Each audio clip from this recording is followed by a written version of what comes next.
Ladies and gentlemen, welcome to the Nerd Rage Renegades podcast. And once again, it's Christmas! Christmas. We love Christmas on the show, and we are bringing you all a special Christmas present tonight. We have Miss Olive Glass with us. Olive, thank you for being with us. Welcome. Hello.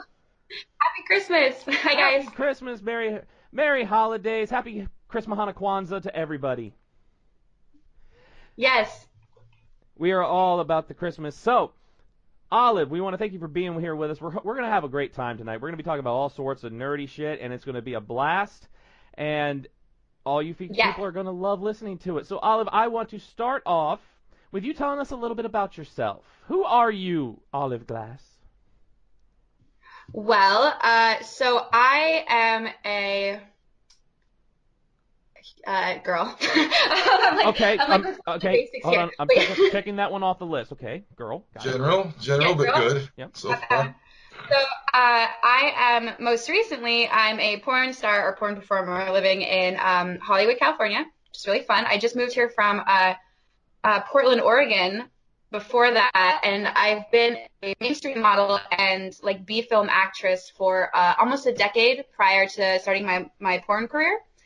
And lived all over the country and traveled all over the world to be in these like really awesome weird movies and model and then I started off in Utah and just kind of went from there, like traveled the country a bunch and made art. So yeah. So how did you make the transition from working on the B movies into the adult industry? What was that transition like? Well, really, there's not a big difference between a B film and a porn film, because a B film, I feel like, is a lot of the same budget, a lot of the same people. You just have no sex. So I was making all of the right connections. I was working for this company in Portland, Oregon called Cheesy Flicks, which was run by the art director of Independence Day. Okay, cool. If you know that movie. Yeah, and he was really neat. And so he hired me on as an actress to begin with, but then it's so low budget that I became the art director, the stage fight coach. I would cast new models. Like, I started doing everything. And through there, I just kind of met people in the same sort of, like, I feel like the people who work in the low budget film industry kind of all know each other. And then all of those people also work in the porn industry, which is typically slightly higher budget. And so it was just like a bunch of really rad people that I got to know, and yeah, it was great fun. So. It's just a different kind. I mean, porn movies, it's just a different kind of acting, right? I mean, you gotta sell the performance in those just like you gotta do in another movie. So yeah, there's really totally. no difference. And yeah, and I was doing a lot of like I was in a few movies for Seduction Cinemas. They did like Zombie Strippers, and they did the Bravengers and Iron Babes, and so they're all kind of like smutty films, but they're not porn. And I was in the Bravengers as Captain America. Are those like more softcore like pictures on that end of the spectrum? It wasn't even softcore. It was just like campy. Fuck. Can I swear? Yes. Yeah. Fuck please, okay, please cool. do. I guess this isn't church. Oh no, we step in one of those, we catch on fire. So if you've seen the show logo, there's a big ram's head on it. Looks pretty evil. Yeah, so you're all good. I liked it. That is Black Phillip. He lets us live deliciously. Swear words abound. Oh yes. So. So with that transition, what really, because you said it wasn't that big of a transition, but what ultimately led you to say, you know what, I want to do full porn? What was that process? Well, I had been doing mainstream modeling. This was about a year ago now.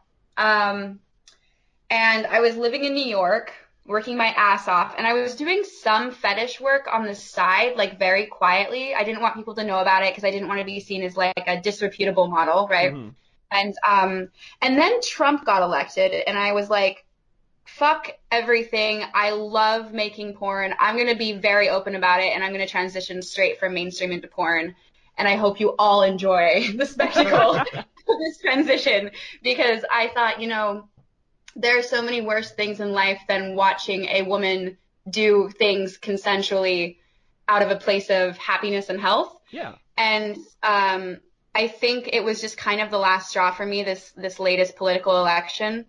So I just decided to jump right into it and move to LA and become a porn performer. And it's been fantastic. That's why Chief and I live in an island bunker where nobody knows where we are. Yeah. Oh my God. That's such a good idea, though. So you've only been doing this for you've only been in the adult industry like full time for about a year now. Is that about right, or maybe 2 years? Yeah, a little under a year. I kind of dabbled before that. I went, I did like a few things here and there, but I really started considering it my career as of February of 2017. So, yeah, it's been great. I mean, I became a Penthouse Pet almost right away, and then it kind of just took off from there.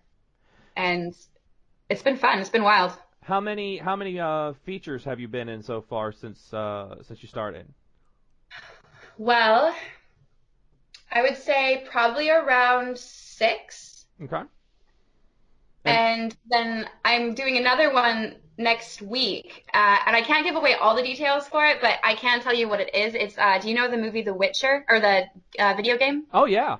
Yeah. I'm playing Yennefer. Oh. Oh. I'm really excited. And the location's gonna be so neat, and it's just gonna be really fun. So I think that'll be like my 7th or 8th. It might be a little bit more, a little tiny bit less, like 1 or less or something. But now are those different than, say, so that's a feature, that's like a full on movie? Are those different than, say, a scene for, say, like a website, like maybe Brazzers or something like that? Are they different, or are they pretty much the same? Yeah. So scenes are just like a feature has maybe, let's say it has 8 scenes in it. And so it's like one huge themed scene, right? Well, it's spread out. And then right. Just one individual scene will just fit into like maybe a certain bracket, like MILF or sexy housewives is something I do like every other day. I guess I really fit in that category. And so that's just like, okay, here's the theme of the overall, what people are wanting to see, and we're just going to make one scene out of that. But then a feature is like, they usually spend a lot more pre-production and post-production on a feature. Now, and there's like a whole and all the jazz. So when you, like, we've actually heard that from quite a few people, that when you come into the industry, like I think Cherie DeVille had mentioned when we talked with her, that like when she came in, just based off of her looks, it was like MILF. She was in that MILF category.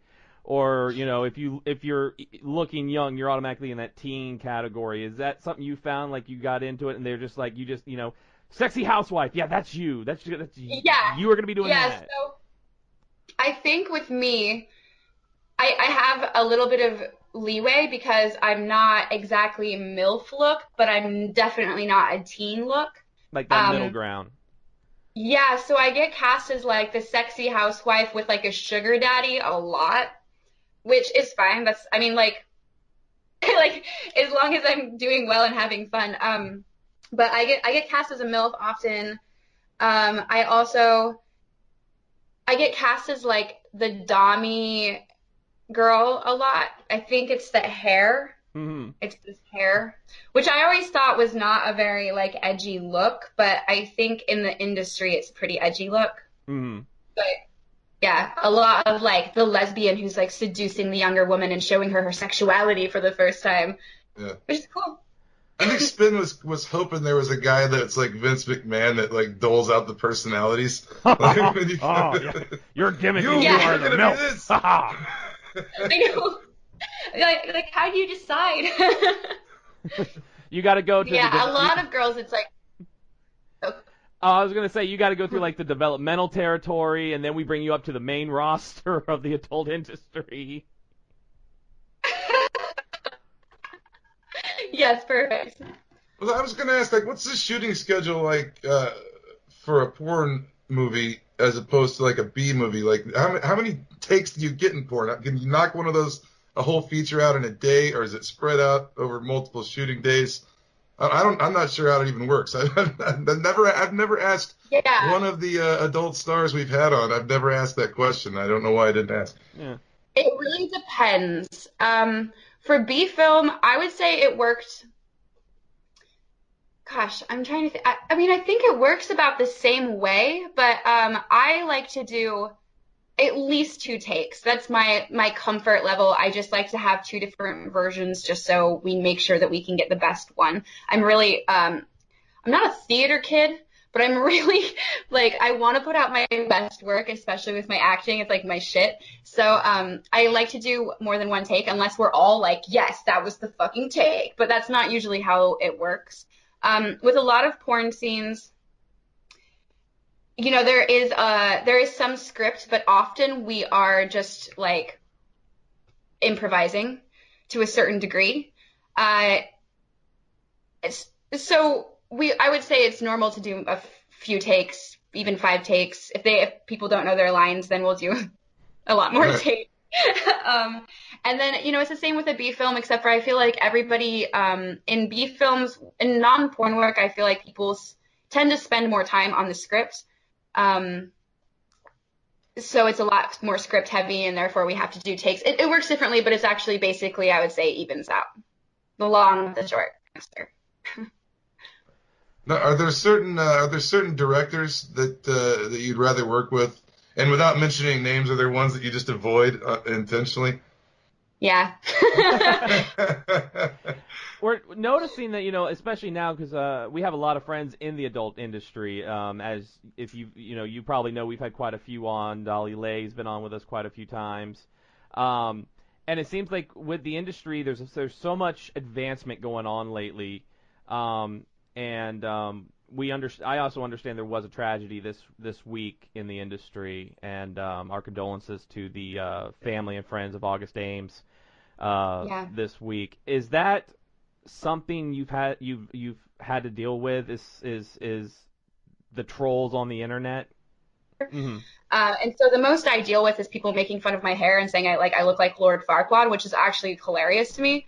So I don't get a lot of like negativity, but by the way, that is not what I see when I'm looking here. So I was Lord Farquaad for Halloween because people kept commenting that on my Penthouse spread, being like, "Oh, so Penthouse Pet of June is Lord Farquaad." And at first I was like, "Oh my God, that's so sad. I can't believe they'd say that." But then I started thinking about it, and then I like went and Googled his photo, and honestly, I stopped being even mad about it because it was actually really funny. But it's not like in a self-deprecating way. It's just really fucking funny. Yeah. And really, that's just some asshole making fun of a penthouse pet. So who the fuck is that guy? Right. And I mean, I didn't want to bring up, you know, sad topics, but it happened, and it's been huge, and I've seen such an outpouring of support from the industry, and as I said, we have so many friends in the industry. I mean, we have talked to so many actresses and performers, and I first was notified of it because I saw Tommy Pistol tweet out about it, and I've talked to Tommy quite a few times. He's never been on the show yet, but we talk quite often with Tommy Pistol, really good guy, and I just once again condolences. We still need to get him a shirt, Chief. He has promised us if we get him a shirt, he's wearing it in the scene. So we need to get him a shirt. Well, we got the new design now, so we got to ship it out. Yes, we do. So how much fun? I mean, I understand you said fuck it, Trump's in the White House, I'm doing this. How much fun have you been having? Has it been just the blast of a lifetime? It has. It really has. I mean, I moved to LA, and was just really excited to get the sunshine first off. And I honestly didn't have a lot of expectation with my porn work. I knew that I'd be working and that I would have, you know, like money is good when you do porn. And so I was like looking forward to that. And then